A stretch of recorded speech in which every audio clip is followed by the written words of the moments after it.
traumatic and horrible thing and you're in denial. Why me? I've lived a good life, I've done nothing wrong, it's not fair. You finally kind of then start to accept it and then learn to fight it.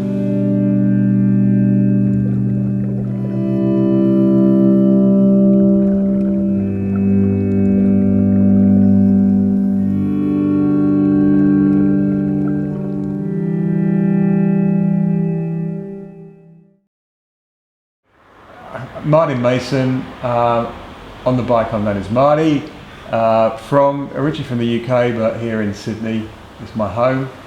What was the other question? Age. Age. I hate to admit it, but close to 52. Oh, man. The words that you hear, sorry but you've got cancer, are the ones that nobody wants to hear, because I guess the first thing that people think when those words are said is that it's a death sentence. When you have a drama or a trauma or anything like that in your life where it starts to bring perspective on things. Certainly for me, it was not necessarily a wake-up call, because I was always a pretty active person, but it did push me to embrace and not waste any minute of the day. And so, being involved in sport, social, friends, activities is really important, and trying to cram everything in.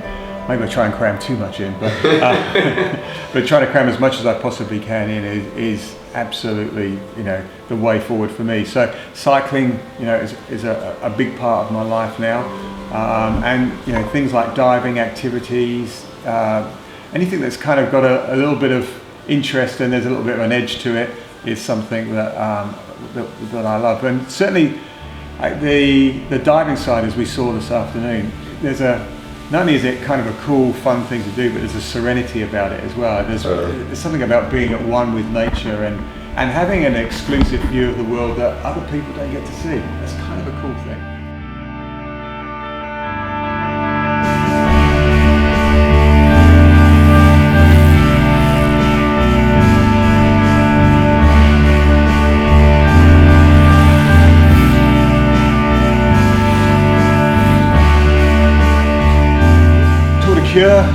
So Tour de Cure, I got heavily involved with that primarily because it's a cancer charity. I was in my first year of remission with it.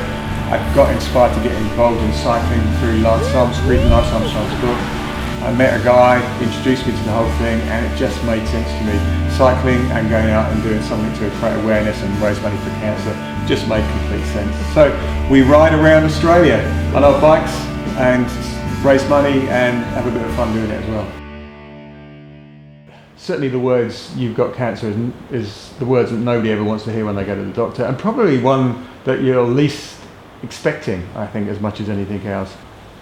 I was soon told by a specialist, which I saw later that day, that if you're going to get a cancer, that's the golden ticket of all cancers, because it's 90% curable now.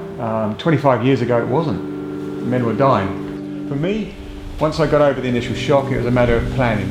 It was a project. It was, okay, what am I up against? Let me understand it. I had to work out how I was going to beat it, what I was going to do to get through this particular, I guess, speed bump in my life. It's not just the victim that is in pain and going through some difficult periods as well. It's actually the family that is struggling as well, and struggling on a number of levels. Emotionally it's difficult for them. Emotionally it's as difficult for them, and probably more difficult than the patient. So the support of your family is absolutely crucial, and I was blessed and fortunate to have that. I'm kind of glad I got cancer as well. I think when you go through a drama and a crisis like that, and literally you feel your mortality, then those crises, when you get the kind of, I guess there's some perspective on them, and that perspective is, well, how bad can this crisis be? People that I've spoken to that have survived, especially that are involved in Tour de Cure, will say, before we're all pretty mixed up and we're caught up with the whole materialistic way of the Western world. We want to get ahead and we want to have stuff around us.